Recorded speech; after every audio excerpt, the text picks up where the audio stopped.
അഴിമതി എന്ന് പറഞ്ഞാൽ എന്തുകൊണ്ടാണിത് പിന്മാറാൻ സർക്കാർ തീരുമാനിച്ചത്? ഒന്ന് അല്ല, അങ്ങനെയാണെങ്കിൽ ഒരു എന്ത് മോണിറ്ററിംഗ് ആണ് സർക്കാർ നടത്തിയിരിക്കുന്നത്? ആരാണ് പെർഫോം ചെയ്യാത്തത്? ടീകോം ആണ് പെർഫോം ചെയ്യാത്തതെങ്കിൽ എന്തിനാണ് ടീകോമിന് നഷ്ടപരിഹാരം കൊടുക്കുന്നത്? അവരുടെ നിന്നല്ലേ പിഴ ഈടാക്കേണ്ടത്? എഗ്രിമെന്റ് ഉള്ളതല്ലേ? എഗ്രിമെന്റ് ഉണ്ടല്ലോ. Agreement 2005 മുതലുണ്ട്, 2011 agreement. അപ്പൊ പെർഫോമൻസ് ഇല്ല. നോൺ പെർഫോമൻസ് ആണെങ്കിൽ ആരുടെ ഭാഗത്തു നിന്നാണ് നോൺ പെർഫോമൻസ്? പക്ഷെ അങ്ങനെയില്ല. ഈ വീസിന്റെ കാലത്തെ കരാപ്രകാരം 10 വർഷം കൊണ്ട് 90,000 ജോബാണ് പറഞ്ഞിരുന്നത്. ഈ ഇപ്പൊ 25 കടക്കുന്നു. ഇവരുടെ വീണ്ടും ഉമ്മൻചാണ്ടി സർക്കാർ വന്നു, പിണറായി സർക്കാർ വന്നു. അങ്ങനെ ഈ പറഞ്ഞ എന്താ സർക്കാരിന്റെ ബാധ്യത? അല്ല, അതല്ല ഞാൻ പറഞ്ഞത്. ഉമ്മൻചാണ്ടിയുടെ സർക്കാരിന്റെ കാലത്ത് ആ 5 കൊല്ലം കൊണ്ട് 6 ലക്ഷം സ്ക്വയർ ഫീറ്റ് ഒന്നാമത്തെ ടവർ പൂർത്തിയാക്കിയത് ഉദ്ഘാടനം ചെയ്തു. അത് വലിയ സ്റ്റെപ്പല്ലേ? 6 ലക്ഷം സ്ക്വയർ ഫീറ്റ് എന്ന് പറഞ്ഞാൽ എത്ര പേർക്ക് ജോലി കൊടുക്കാനുള്ള ഇൻഫ്രാസ്ട്രക്ചറാണ് റെഡിയായത്? വലിയൊരു ഘട്ടമല്ലേ അത്? അവിടെ ഉഴപ്പില്ലല്ലോ, അവിടെ ഒരു നോൺ പെർഫോമൻസ് ഇല്ലല്ലോ. ഇത് ചെയ്യുമല്ലോ ചെയ്തത്. 6 ലക്ഷം സ്ക്വയർ ഫീറ്റ് കെട്ടിടം പൂർത്തിയാക്കിയെന്ന് പറഞ്ഞാൽ എത്രയാ? വലിയൊരു ഘട്ടമല്ലേ പിന്നിട്ടത്. അപ്പോൾ അവിടെ മുഴുവൻ ഈ കമ്പനികളെ കൊണ്ടുവന്ന് ഈ ജോലി സാധ്യതകൾ ഉണ്ടാക്കുകയല്ലേ വേണ്ടത്. 8 വർഷമായിട്ട് ഒന്നും ചെയ്തില്ല. എന്റെ ചോദ്യം പ്രധാനപ്പെട്ട ചോദ്യമാണ്. ആ പെർഫോം ചെയ്യാത്തതിന്റെ പേരിലാണ് ഇത് അവസാനിപ്പിക്കാൻ പോകുന്നതെങ്കിൽ ആര് പെർഫോം ചെയ്യാത്തതിന്റെ പേരിലാണ്? അന്നുള്ള പ്രധാനപ്പെട്ട ആരോപണം അതായത് ടീകോമിന് IT മേഖലയുമായി ഒരു ബന്ധവുമില്ല, അവർ റിയൽ എസ്റ്റേറ്റ് ബിസിനസ് വർക്ക് ചെയ്തതാണെന്നാണ് അന്നൊരു ആരോപണമുണ്ട്. ഇന്ന് രാവിലെ പി രാജയ്ക്ക് മുമ്പേ ഏഷ്യൻ ന്യൂസ് പി രാജ പറഞ്ഞത് ഈ ടീകോമായി ഇതിൽ കൊടുത്ത ചെയ്യുന്നില്ല എന്നാണ് പറയുന്നത്. ഈ 2011 എഗ്രിമെന്റ് വെച്ചത് അച്യുതാനന്ദന്റെ കാലത്തല്ലേ? എന്തായി പറയുന്നത്? 2011 എഗ്രിമെന്റ്. 2011 എഗ്രിമെന്റ്.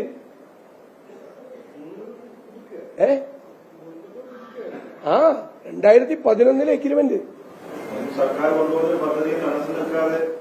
എന്നിട്ട് അല്ല കമ്പനി പാലിക്കേണ്ട എഗ്രിമെന്റ് പ്രകാരം പണി നൽകുന്നില്ല, അതുകൊണ്ട് സംസ്ഥാനത്ത് ഒരു തരത്തിലും പ്രയോജനം ഉണ്ടാവില്ല. അപ്പൊ അങ്ങനെ പദ്ധതിയായി സർക്കാർ മുന്നോട്ട് പോകണമെന്നാണോ? അല്ല, ചോദ്യം വളരെ ക്ലിയറാണ്. അങ്ങനെ നോൺ പെർഫോമൻസ് നടത്തി ഒരു പണിയും ചെയ്യാത്ത കമ്പനിക്ക് എന്തിനാണ് നഷ്ടപരിഹാരം കൊടുക്കണം? അല്ല, 11 എഗ്രിമെന്റ് വെച്ചിട്ട് 13 കൊല്ലം കഴിഞ്ഞിട്ട് പറയുക ആ കമ്പനിയെ കൊണ്ടൊന്നും ചെയ്യാൻ പറ്റില്ലെന്ന്. ഇവര് തന്നെയല്ലേ എഗ്രിമെന്റ് വെച്ച്? 2011 എഗ്രിമെന്റ് വെച്ചിട്ട് 13 കൊല്ലം കഴിഞ്ഞിട്ട് പറയാ അവരൊരു കാര്യവും ചെയ്യില്ലെന്ന്. അവര് തന്നെ പറയാ. ഇവരുടെ സർക്കാർ തന്നെയല്ലേ ചെയ്ത്? അത് തുടരുകയല്ലേ ചെയ്ത്? എന്നിട്ട് ഒന്നും ചെയ്തില്ല. 8 കൊല്ലമായിട്ട് ഇതിനെക്കുറിച്ച് ആരും ഒന്നും മിണ്ടിയില്ലല്ലോ. എത്ര മോണിറ്ററിംഗ് കമ്മിറ്റികൾ കൂടിയിട്ടുണ്ട്? ഏത് തരത്തിലെല്ലാം ഗവൺമെന്റ് ഇതിനെ മോണിറ്റർ ചെയ്തിട്ടുണ്ട്? അവർക്ക് താക്കീത് കൊടുത്തിട്ടുണ്ടോ? ഞാൻ പറഞ്ഞല്ലോ, ഓരോ മൈൽ സ്റ്റോൺ, ഓരോ ഫേസിലും ഇത്രമാത്രം ആളുകൾക്ക് തൊഴിൽ കൊടുക്കണം എന്നുള്ള എഗ്രിമെന്റ് ഉണ്ട്. ആ ഓരോ മൈൽ സ്റ്റോൺ പിന്നിടുമ്പോഴും എന്താണ് നടക്കാതെ പോയത്, എന്താണ് നടന്നത് എന്നുള്ള റിവ്യൂ ചെയ്തിട്ടുണ്ടോ? ഗവൺമെന്റിന് ഷെയറില്ലേ? 16% ഷെയറില്ലേ സ്റ്റേറ്റ് ഗവൺമെന്റിന്? സ്റ്റേക്ക് ഇല്ലേ ഗവൺമെന്റിന്? സ്റ്റേറ്റ് ഗവൺമെന്റിന് സ്റ്റേക്ക് ഉണ്ടല്ലോ, ഭൂമി അടക്കമുള്ള കാര്യങ്ങൾ. അല്ല, ഇതിപ്പോ അവസാനിപ്പിക്കാൻ പോകണമെന്ന് പറഞ്ഞു കഴിഞ്ഞാൽ എന്ത് ചർച്ചയുടെ അടിസ്ഥാനത്തിലാണ് ഇത്രയും പ്രധാനപ്പെട്ട ഒരു പ്രോജക്ട്? റോസിയാണിനെ കുറിച്ചല്ല ഞാൻ പറയുന്നത്. എന്തിന്റെ അടിസ്ഥാനത്തിലാണ്? എന്തെല്ലാമാണ് കാരണങ്ങൾ? പൊതുസമൂഹത്തോട് പറയണ്ടേ? ആരും അറിയാതെ മന്ത്രിസഭയിൽ പോയി പാസ്സാക്കിയിട്ട് ഒരു 25 തീരുമാനം പുറത്തു വരുന്നതിന്റെ കൂട്ടത്തിൽ വിടേണ്ട ഒരു സംഭവമാണ്. ആണോ? ഒരു ചർച്ച വേണ്ടേ പൊതുസമൂഹത്തിൽ? എന്തുകൊണ്ട് ഇത് അവസാനിപ്പിക്കുന്നു? ആരാണ് പെർഫോം ചെയ്യാറുള്ളത്? എന്നിട്ട് അതിനകത്ത് എഴുതിയിട്ടുണ്ട് ഇവർക്ക് നഷ്ടപരിഹാരം കൊടുക്കാൻ പോകണമെന്ന് എഴുതിയേക്കണം. ഏത് നിലയിൽ? ഒന്നും ചെയ്യാത്ത, ഒരു ബന്ധം IT ആയിട്ട് ഇല്ലാത്ത ഒരു കമ്പനിക്ക് എന്തിന്റെ പേരില നഷ്ടപരിഹാരം കൊടുക്കണം? ഞാൻ ടീകോം കമ്പനിക്ക് വേണ്ടിയിട്ടല്ല വാദിക്കുന്നത്. ഈ ഒന്നും ചെയ്യാത്ത ടീകോം കമ്പനിക്ക് നഷ്ടപരിഹാരം കൊടുക്കാൻ പോകുന്ന ഗവൺമെന്റിന്റെ നടപടിക്കെതിരായിട്ടാണ്.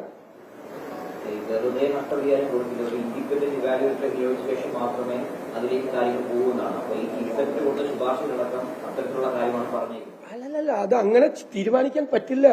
വിശദമായ ചർച്ചകൾ വേണം. അതിന്റെ പുറത്ത് എന്തുകൊണ്ടാണ് ഈ പദ്ധതിയിൽ നിന്ന് പിന്മാറാൻ പോകുന്നതെന്ന് കാര്യങ്ങൾ പറയണം. എവിടെയാണ് പരാജയപ്പെട്ടത്, ആരാണ് പരാജയപ്പെട്ടതെന്ന് വ്യക്തമാക്കണം. പിന്നെ ഗവൺമെന്റ് എന്ത് നടപടി ഓരോ ഘട്ടത്തിലും സ്വീകരിച്ചു? 8 കൊല്ലം കഴിയുമ്പോൾ ഒരു തീരുമാനം എടുക്കേണ്ടതല്ലോ. 8 കൊല്ലമില്ലേ ഗവൺമെന്റ് ഭരിക്കുന്നു, 8.5 കൊല്ലായി. അവർ പറയുന്നത് നേരത്തെ തന്നെ ടീക്കോ തങ്ങൾക്ക് മുന്നോട്ട് താല്പര്യമില്ലായെന്ന് സർക്കാർ കത്ത് നൽകി. ആ കത്തിന്റെ അടിസ്ഥാനത്തിൽ സർക്കാർ ആലോചിച്ചു. അങ്ങനെ രണ്ടു കൂട്ടരും വിലാസങ്ങളായിട്ട് തീരുമാനിക്കുന്നതായി. അങ്ങനെ അവസാനിപ്പിക്കാൻ പറ്റില്ലല്ലോ. എന്നിട്ട് പിന്നെ അവർക്ക് നഷ്ടപരിഹാരം കൊടുക്കുന്നതിനെ കുറിച്ച് എന്തിനാ ആലോചിക്കണേ? അതല്ലേ ആലോചിക്കേണ്ടത്. അവര് തന്നെ വോളണ്ടറി ആയിട്ട് ഞങ്ങൾക്ക് ഇത് അവസാനിപ്പിക്കണം, ഞങ്ങളെ കൊണ്ടുപോകാൻ പറ്റില്ല എന്ന് അവരിങ്ങോട്ട് ലെറ്റർ തന്നു. എന്നിട്ട് അവർക്ക് എന്തിനാ നഷ്ടപരിഹാരം കൊടുക്കണം? അല്ല ചോദ്യം. അത് ക്ലിയർ ചെയ്യണം. അല്ല, നിങ്ങളോടൊന്നും പറഞ്ഞിട്ടില്ല. നിങ്ങൾക്കറിയാവുന്ന കാര്യങ്ങൾ എനിക്കും അറിയാം. പൊതുസമൂഹത്തോടോ മാധ്യമങ്ങളോടോ ഒന്നും ഇതിന്റെ വിശദാംശങ്ങൾ പറഞ്ഞിട്ടില്ല. കോടിക്കണക്കിന് രൂപയുടെ സ്റ്റേക്കുള്ള പ്രോജക്റ്റാണ്. കോടിക്കണക്കിന് രൂപയുടെ സ്റ്റേക്കുള്ള പ്രോജക്റ്റാണ്.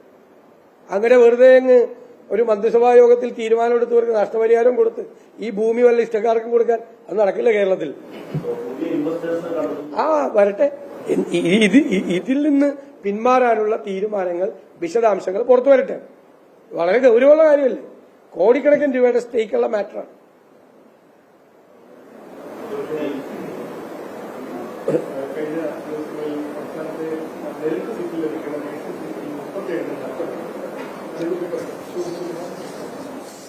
വലിയ അട്ടിമറിയാണ് നഴ്സിംഗ് സീറ്റുകളിൽ ഉണ്ടായിരിക്കുന്നത്.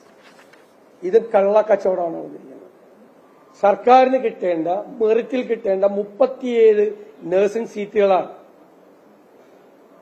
അത് മാനേജ്മെന്റ് അഡ്മിഷൻ നടത്തിയിരിക്കുന്നു. ഈ 2 മാനേജ്മെന്റായിട്ട് CPM-ന് ബന്ധമുണ്ട്. ബാളകം മേഴ്സി നഴ്സിംഗ് കോളേജ്, അതുപോലെ Vadasserikkara C Ayyappa college. Vadasserikkara C Ayyappa കോളേജിൽ 22 സീറ്റും